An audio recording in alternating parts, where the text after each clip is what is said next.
আসসালামু আলাইকুম। আজ 6 সেপ্টেম্বর 2024 শুক্রবার। শুরু করছি চেঞ্জ টিভি প্রতিদিনের গল্প অনুষ্ঠান। দর্শক, আপনাদের সঙ্গে রয়েছি আমি জহিরুল ইসলাম টুটুল। শুরুতেই সংবাদ শিরোনাম।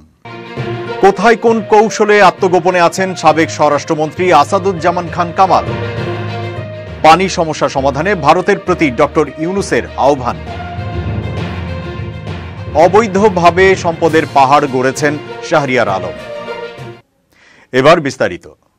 গণ অভ্যুত্থানে হাসিনার নেতৃত্বাধীন আওয়ামী লীগ সরকারের পতন হবার পর কোথায় আছেন একসময়ের প্রভাবশালী স্বরাষ্ট্রমন্ত্রী আসাদুজ্জামান খান কামাল? এই প্রশ্ন এখন অনেকের। তবে বিশ্বস্ত সবকটি সূত্র বলছে যে সাবেক স্বরাষ্ট্রমন্ত্রী ঢাকাতেই আত্মগোপনে রয়েছেন। জানা যায় 5 আগস্ট গণ অভ্যুত্থানের পর তিনি সময় স্বল্পতার কারণে দেশ ছেড়ে পালাতে পারেননি। প্রথমেই তিনি উঠেছিলেন গুলশানে আওয়ামী লীগ নেতা ডাক্তার HMB ইকবালের হোটেল রেনেসাতে। এরপর সেখান থেকে যান গুলশানের আরেক হোটেল কিংফিশারে। তার সঙ্গে 7 থেকে 10 জনের অস্ত্রধারী একটি টিম নিরাপত্তার দায়িত্বে নিয়োজিত ছিল। 7 আগস্ট আসাদুজ্জামান খান কামালের অবস্থানের খবর পেয়ে শিক্ষার্থীরা হোটেলগুলোতে গেলেও নিরাপত্তার অজুহাতে তাদেরকে ঢুকতে দেওয়া হয়নি। আসাদুজ্জামান খান কামালের এক আত্মীয় বলেছেন, সাবেক স্বরাষ্ট্রমন্ত্রী ঢাকাতেই তার এক আত্মীয়ের বাসায় রয়েছেন, তবে সবার সঙ্গে যোগাযোগ বিচ্ছিন্ন করেছেন। ওই সূত্রটি ঢাকায় অবস্থানের কথা নিশ্চিত করলেও তার অবস্থানের স্থানটি জানাতে অপারগতা প্রকাশ করেন। সূত্রটি জানায়, তার স্ত্রী ও সন্তানের সঙ্গেও যোগাযোগ করছেন না এই নেতা। একেবারেই ইলেকট্রনিক ডিভাইস মুক্ত থেকে নিজের শতভাগ নিরাপত্তা নিশ্চিত করেছেন আসাদুজ্জামান খান কামাল। আরেকটি সূত্র বলছে, সাবেক স্বরাষ্ট্রমন্ত্রী বারিধারার কূটনৈতিক এলাকায় থাকতে পারেন। ওই এলাকায় তার কয়েকজন আত্মীয় স্বজন রয়েছে। জানা গেছে, পরিস্থিতি স্বাভাবিক হলে তিনি নিজেই থানায় উপস্থিত হয়ে গ্রেফতার হবেন। তবে এই মুহূর্তে টিভি, পত্রপত্রিকা এবং ইউটিউব দেখে তিনি পরিস্থিতি পর্যবেক্ষণ করছেন। আসাদুজ্জামান খান কামালের একটি ভিডিও সামাজিক মাধ্যমে ব্যাপক ভাইরাল হয়। সেই ভিডিওতে দেখা গেছে, ছাত্র জনতার আন্দোলনের সময় গুলি করা নিয়ে সাবেক স্বরাষ্ট্রমন্ত্রী আসাদুজ্জামান খান কামালকে জানাচ্ছিলেন ঢাকা মেট্রোপলিটন পুলিশের এক সদস্য। আন্দোলনকারীদের লক্ষ্য করে গুলি করা নিয়ে কথা বলছিলেন এই পুলিশ সদস্য। ইকবাল নামের সেই পুলিশ সদস্য সাবেক স্বরাষ্ট্রমন্ত্রীকে মোবাইল ফোন থেকে একটি ভিডিও দেখিয়ে বলছিলেন, গুলি করে করে লাশ নামানো লাগছে স্যার। গুলি করি, মরে একটা, আহত হয় একটা, একটাই যায় স্যার, বাকিটি যায় না।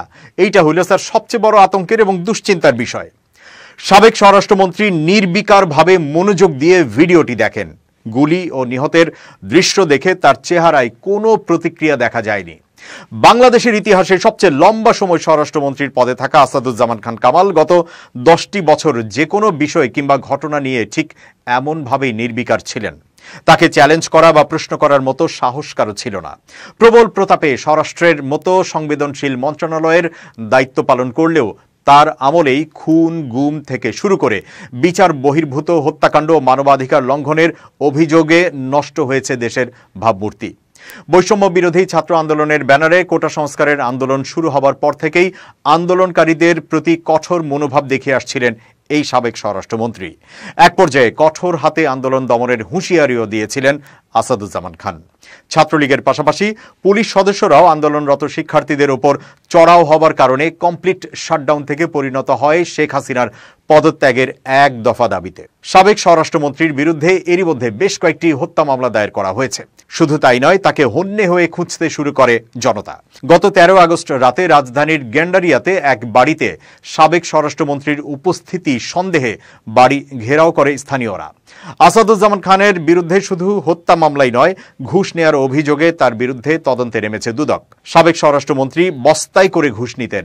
মাদকদ্রব্য নিয়ন্ত্রণ অধিদপ্তর, পুলিশ ও ফায়ার সার্ভিসে নিয়োগ দিতেন বস্তা ভর্তি টাকা ঘুষ নিয়ে। শুধু তার বিরুদ্ধেই নয়, এমন অভিযোগ উঠেছে তার 5 সহযোগীর বিরুদ্ধেও। এমন গুরুতর অভিযোগ অনুসন্ধানের সিদ্ধান্ত নিয়েছে দুর্নীতি দমন কমিশন, দুদক। এর আগে গেল 13 আগস্ট সাবেক স্বরাষ্ট্রমন্ত্রী ও তার পরিবারের সদস্যদের ব্যাংক হিসাব জব্দ করে Bangladesh financial intelligence unit BFIU। কক্সবাজারের মেরিন ড্রাইভে 5 স্টার হোটেল নির্মাণের জন্য আসাদুজ্জামান খান 30 বিঘা জমি কিনেছেন। ঢাকায় রয়েছে একাধিক বাড়ি গাড়ি। বেশিরভাগ সম্পদ তিনি তার ছেলে সাফি মুদাসসির খানের নামে করেছেন। 2 কোটি টাকা দামের একটি গাড়ি রাস্তায়ও ফেলে দেন তিনি। উত্তেজিত জনতা সাবেক স্বরাষ্ট্রমন্ত্রীর খোঁজে তার ধানমন্ডির বাসভবন ভাঙচুর করে। বিভিন্ন সূত্র থেকে জানা গেছে, আসাদুজ্জামান খান কামাল বর্তমানে দেশেই আছেন। শেষ মুহূর্তে শত চেষ্টা করেও দেশ ছাড়তে পারেননি।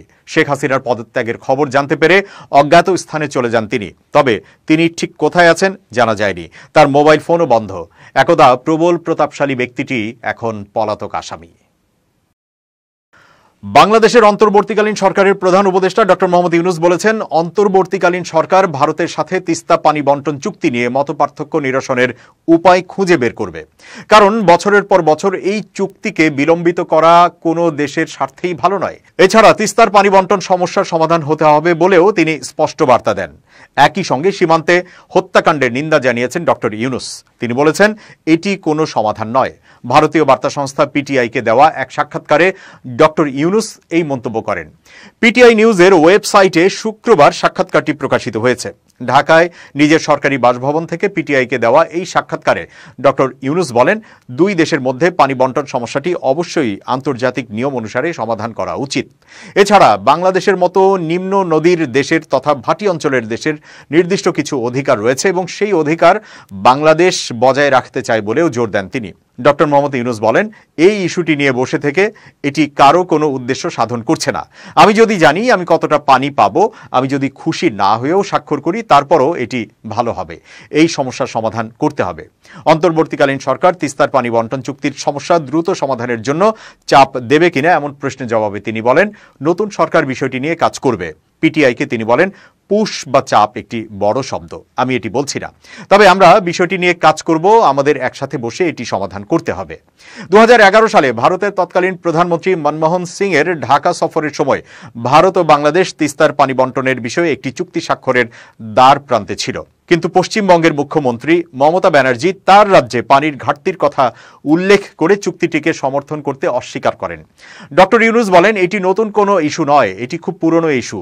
আমরা বেশ কয়েকবার এই বিষয়ে কথা বলেছি। আলোচনা শুরু হয়েছিল পাকিস্তানের শাসনামলে। আমরা সবাই চেয়েছিলাম এই চুক্তিটি চূড়ান্ত হোক, এমনকি ভারত সরকারও এর জন্য প্রস্তুত ছিল। তবে পশ্চিমবঙ্গের রাজ্য সরকার এটি সমাধান করতে প্রস্তুত ছিল না। আমাদের এটি সমাধান করতে হবে। শাহরিয়ার আলম 2008 সালে আওয়ামী লীগে যোগ দেন। একই বছর দলটির মনোনয়ন পেয়ে নৌকা প্রতীকে রাজশাহী 6 আসন থেকে প্রথমবার সংসদ সদস্য নির্বাচিত হন। 2014 সালে পররাষ্ট্র প্রতিমন্ত্রী হিসেবে মন্ত্রিসভায় স্থান করে নেন তিনি। 2018 সালেও একই পোর্টফোলিও ধরে রাখতে সক্ষম হন। গত 7 জানুয়ারি নির্বাচনে চতুর্থবারের মতো সংসদ সদস্য নির্বাচিত হন। আওয়ামী শাসন আমলে এই নেতার সম্পদের পাহাড় গড়ার একটি চিত্র উঠে এসেছে দৈনিক সমকালের সম্পদে টইটুম্বুর শাহরিয়ার সঙ্গে দারাপুত্র পরিবার নামক একটি প্রতিবেদনে।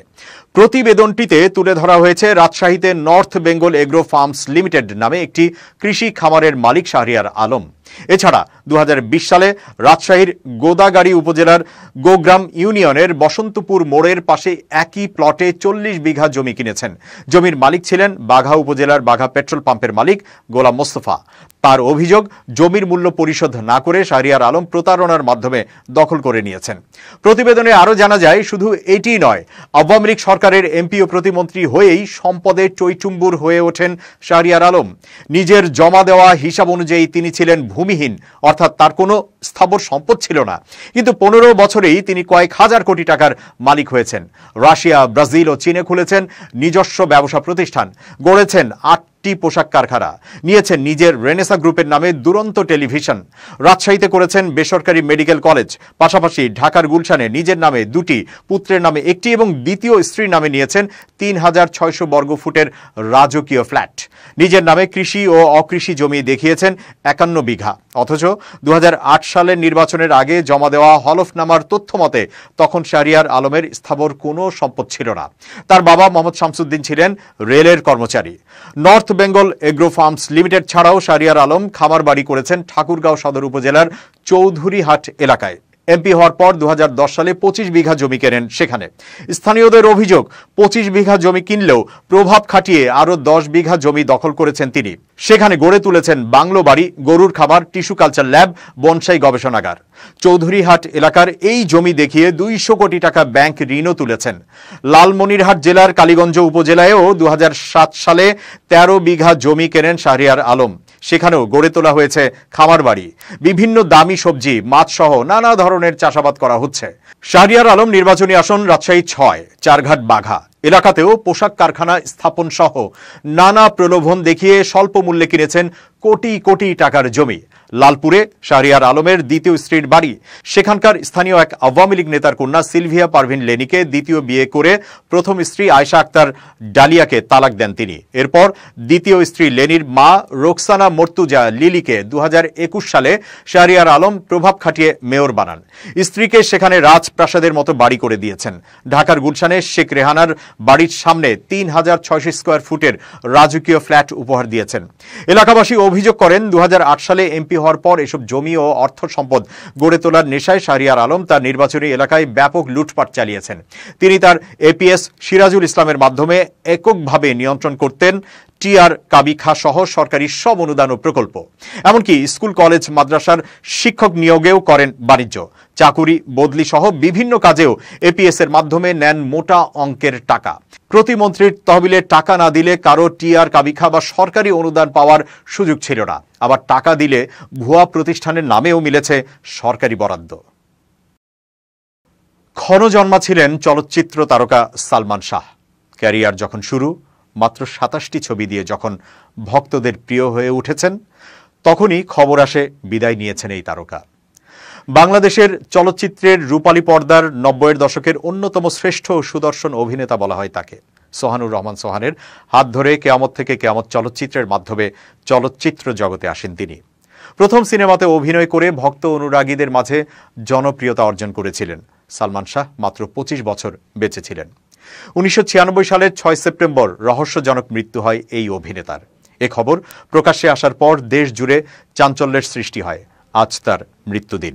বেঁচে থাকলে তার বয়স হতো ৫৩ বছর। মারা যাওয়ার ২৮ বছরেও হয়নি তার মৃত্যু রহস্যের সমাধান, হয়নি বিচারও। কিছুদিন আগে সাবেক police bureau of investigation PBI প্রধান বনজ কুমার মজুমদার জানান, সালমান শাহ আত্মহত্যা করেছেন, তাকে খুন করা হয়নি। চিত্রনায়িকা শাবনূরের সঙ্গে বেশ ভালো সম্পর্কের কারণে স্ত্রী সামিরার সঙ্গে দাম্পত্য কলহ থেকেই আত্মহত্যা করেছেন এই নায়ক। এদিকে গতকাল দেশের একটি টেলিভিশনের এক সাক্ষাৎকারে এই অভিনেতার মা নীলা চৌধুরী মামলাটি পুনরুজ্জীবিত করে ফের ছেলে হত্যার বিচার দাবি করে বলেন, সালমান শাহ আত্মহত্যা করেনি, ভারত থেকে এজেন্ট এনে পরিকল্পিতভাবে হত্যা করা হয়েছে। পিবিআই প্রধান বনজ কুমার সম্পর্কে নীলা চৌধুরীর ভাষ্য, তাদের সঙ্গে বনজ কুমারের সম্পৃক্ততা ছিল। এই বনজ কুমারকে তারা অনেক টাকা দিয়েছে। সালমান শাহ মৃত্যুর পর আমরা জেনেছিলাম যে ভারতীয় কাউকে ভাড়া করে এনে সালমান শাহকে হত্যা করিয়েছে তারা। সুকুমার রঞ্জন সে সময় সংসদ সদস্য ছিলেন, তিনি একজন ভারতীয় এজেন্ট তিনি আমাকে হুমকি দিয়েছিলেন। নীলা চৌধুরী বলেন, আগে একটা মাফিয়ার আন্ডারে ছিলাম, এখন আমরা মুক্ত, এই হত্যার বিচার প্রয়োজন। আজিজ মোহাম্মদ ভাইকে দেশে ফিরিয়ে আনা হোক। সালমান শাহর সাবেক স্ত্রী সামিরার বিষয়ে তিনি বলেন, সামিরা ৩টি বিয়ে করলো, সে যে খারাপ তা প্রমাণ হয়ে গেছে। একটি ঘরে থাকতে পারেনি সে, তার বাবাও অনেক কিছু করেছে, ইদানিং তাদের দেখা যাচ্ছে না। তার মা, সে সালমান শাহ হত্যা মামলার আসামি, অথচ একটা আসামিকেও কখনো জিজ্ঞাসাবাদ করা হলো না, তাদের আটক করা হলো না। হত্যা মামলার আসামি হলে তো সঙ্গে সঙ্গে আটক করা হয়, এরপর আইন যা বলবে তাই হবে, কিন্তু তা হয়নি। এবার খুব জরুরি ১ মিনিট জানাচ্ছেন ইউনেস্কো ক্লাব পুরস্কার বিজয়ী সাংবাদিক আমিরুল মোমিনিন মানিক। খুব জরুরি ১ মিনিটে প্রত্যেককে আমন্ত্রণ। প্রিয় বন্ধুরা, ক্রোধের বশবর্তী হয়ে কোনো ধরনের সিদ্ধান্ত নেবেন না বা কাজ করবেন না। যদি আপনি আপনার প্রতিপক্ষের বিরুদ্ধে কোনো ধরনের কৌশল বা কোনো ধরনের ব্যবস্থা নিতে চান, তাহলে ঠান্ডা মাথায় ভাবুন এবং এর জন্য পরিকল্পনা করুন।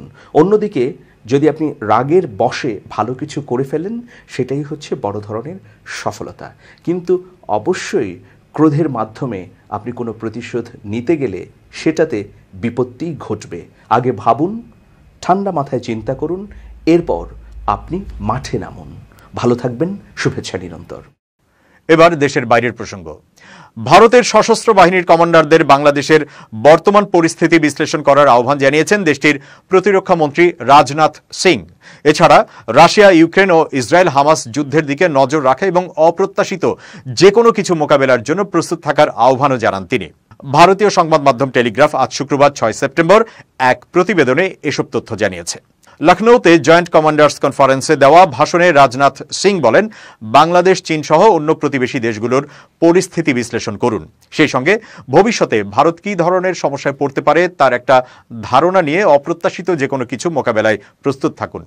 ভাষণে যৌথ সামরিক দৃষ্টিভঙ্গি বিকশিত করার তাৎপর্য তুলে ধরে উস্কানি মোকাবেলায় সমন্বিত, দ্রুত ও কার্যকর প্রতিক্রিয়া দেখানোর উপর জোর দেন ভারতীয় প্রতিরক্ষা মন্ত্রী। সেই সঙ্গে ভবিষ্যতে যুদ্ধ সহ ভারত যেসব চ্যালেঞ্জের মুখোমুখি হতে পারে তার জন্য প্রস্তুতি নিয়ে রাখতে বলেন তিনি। রাজনাথ সিং বলেন, বৈশ্বিক অস্থিরতা সত্ত্বেও ভারত এক বিরল শান্তি উপভোগ করছে ও দেশ শান্তিপূর্ণভাবেই এগিয়ে যাচ্ছে। তবে ভারত চীন সীমান্ত ও প্রতিবেশী দেশগুলোতে যা হচ্ছে তা এই অঞ্চলের শান্তি স্থিতিশীলতাকে হুমকির মুখে ফেলছে। তাই ক্রমবর্ধমান চ্যালেঞ্জগুলো সম্পর্কে অবশ্যই সতর্ক থাকতে হবে।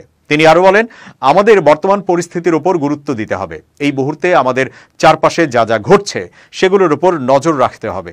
পাশাপাশি দেশের জাতীয় নিরাপত্তা আরো শক্তিশালী করতে হবে। দর্শক, শেষ করছি প্রতিদিনের গল্পের আজকের গল্প। changetv.press বাংলাদেশের ইউটিউব জার্নালিজমের অগ্রদূত। ভিজিট করুন এর ওয়েবসাইট www.changetv.press, ইউটিউব youtube.com/changetvpress এবং সাবস্ক্রাইব করুন চ্যানেলটি। নিয়মিত লাইক, কমেন্ট ও শেয়ার করে আপডেট রাখুন নিজেকে। ভালো থাকুন, নিরাপদে থাকুন। শুভেচ্ছা নিরন্তর।